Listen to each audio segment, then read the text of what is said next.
Today we're going to be reacting to the Las Vegas Raiders. ESPN dropped their Week 3 power rankings this morning, and Las Vegas came in at number 21. They entered last week at 28, so they jumped 7 spots, but that doesn't seem very accurate. I get the Raiders lost to the Chargers in Week 1, but they dominated that first half and fell apart. I knew the Raiders would bounce back. I would not have been shocked if you were to tell me that the Raiders would beat the Ravens in Baltimore, because Minshew did it last year with the Colts, and the Raiders are legit. They've got a generational tight end prospect in Brock Bowers, who showed exactly why he was a top 3 player in all of the draft, and he fell to the Raiders because all the quarterbacks went. So they thanked the league for that. You've got Davante Adams, who's one of the best receivers of this decade, who hasn't shown any signs of slowing down. This guy continues to dominate. And then you've got Jacoby Myers, Trey Tucker, not to mention in the second round last year, the Raiders, they go out there and they draft, of course, Michael Mayer,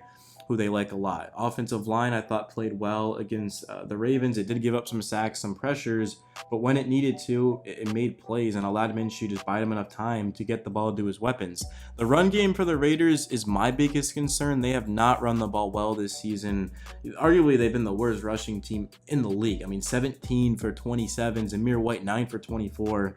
They've got to get that cleaned up. If Josh Jacobs was still a Raider, I don't think we'd be complaining about a lack of a running game, but obviously Josh Jacobs is a Packer. He went to them in free agency, which sucks because I wanted Jacobs to retire a Raider. I know he really liked Antonio Pierce, but Madison comes over, 4 carries for a yard, did have that touchdown on Raiders were in shotgun. They gave it to Madison down on the goal line, which was cool. Last week he had that receiving touchdown. The run game, that's got to get going, but the defense is the bread and butter for the Raiders. They hold Lamar Jackson to just 247 yards throwing. Lamar did have 45 yards rushing. 25 of those came, of course, on that last play where Lamar should have just kept that, man. He would have had a very realistic chance at the end zone with one juke. I still don't know why he lateraled that back, but I mean, the defense for Las Vegas, it was all over the place. I mean, I'm looking at Max Crosby, who had 2 sacks, 4 tackles for a loss, 6 tackles. Christian Wilkins had 4 solo tackles as well. That duo has been great so far this season. The Raiders, they got after Lamar. They made it tough. Of course, that interception that Lamar threw was a huge turning point because it led to a touchdown, and the Raiders went for it on a 4th and 2 and didn't get it, which they took 3 points off the board. But I like the aggressiveness. When you get down to the that side of Ravens territory, you're that close, you might as well just go for it with all these weapons. And unfortunately, Davante Adams was one-on-one, but him and Minshew weren't able to connect. But this was just one of those games for the Raiders where they're going to build off of it, and this is truly going to be a huge confidence boost for their season, because they were down 10 points in this game. They had Minshew threw an interception that looked pretty ugly, and a lot of people, I'm sure, thought that was gonna get the game away from the Raiders, but they just kept fighting. They got stops, they moved the ball, and ultimately what won the Raiders this game is just their playmakers. Davante Adams, Brock Bowers, Max Crosby. I mean, these guys were unbelievably good. You could make the strong case that Brock Bowers is the best tight end in football right now, and he's played 2 games. And I said that coming into the season. I said Bowers is already an elite tight end. I mean, he doesn't even have to play a snap. I mean, Brock Bowers, again, was a generational type of prospect. My Indianapolis Colts tried to trade up with not the Raiders. They tried to trade up with the Giants to get Bowers. I mean, we were willing to give up our 15th pick, a 2nd-round pick in the draft, and then a future first to just go up and to get Brock Bowers. That's how highly the Colts thought of him, and other teams were too.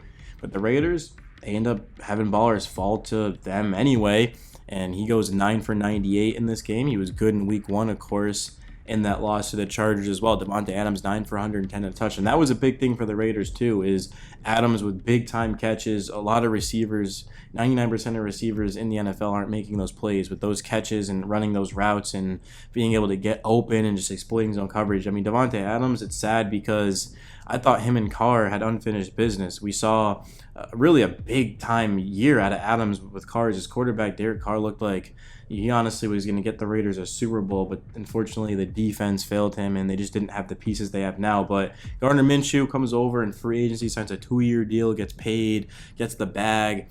30 of 38, 276, a touchdown, a pick. Minshew takes 5 sacks. I don't really know if any of those were on Minshew. It was not great protection. I mean, the Ravens got home. They made it tough in Minshew. I know I said earlier the offensive line was solid. It did what it had to. I mean, yeah, it had bad moments, but it also had big time plays where it bide Minshew just enough time. And the Ravens, they led the league in sacks last year, so we've got to be a little bit realistic. We know they've got a great front, and they're going to get home. They're going to make it tough. But credit to Minshew. Another thing to add is that after that pick, we saw Max Crosby go up to Minshew and say that he has his back. I think that was a huge turning point. I don't know if that happens with the Colts, right? I'm not saying the Colts have a bad organization or a bad culture by any means. I'm a Colts fan. But at the same time, it's like Minshew had a lot of bad moments last season. And I remember just the frustration and just being like, damn, like this is why he's a backup. And I don't remember anyone going up to him and being like, we got your back. Like Max Crosby is one of the best teammates in the game, one of the best players overall. And yeah, I mean, Max Crosby, he's the logo of my Raiders channel that I just created yesterday for a reason, man. Love me some Max Crosby, some Mad Max, and that was a huge turning point in this game. Minshew was absolutely on fire in the second half. You look at his overall stats, I mean, who would have thought Minshew would have a 77.5 completion percentage, 533 yards, 2 touchdowns, 2 picks, and a 95.6 rating through 2 weeks? I mean, if Minshew keeps those numbers up, the Raiders legit can win this Super Bowl. And remember, I said they'd be a sneaky Super Bowl contender this year. And I was speaking very highly of them. I said they'd be a 10-plus win team. The weapons, the defense, Minshew, yeah, he's not great. I don't know how much faith I have in for the future, but, Minshew got the Colts to 9 wins last year. He's on a better team with the Raiders. Minshew had a mid-defense last year, pretty mid-weapons. He had Jonathan Taylor and elite offensive line, Shane Steichen, elite play caller. But, I mean, this Raiders team's legit. And Daniel Carlson, shout out to him. He was great in this game. I mean, just big-time players make big-time plays. And the Raiders, they've got the stars.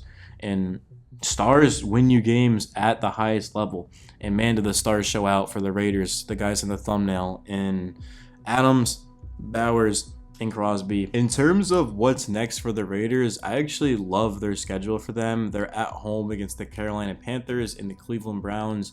2 games that they should be favored in, 2 games that they should be able to win. Haven't loved what I've seen offensively out of both of those teams.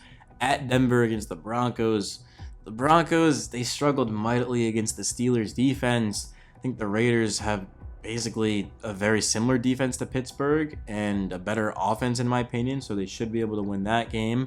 And then you've got Pittsburgh, speaking of them, that's a home game at Los Angeles against the Rams versus Kansas City at Cincinnati.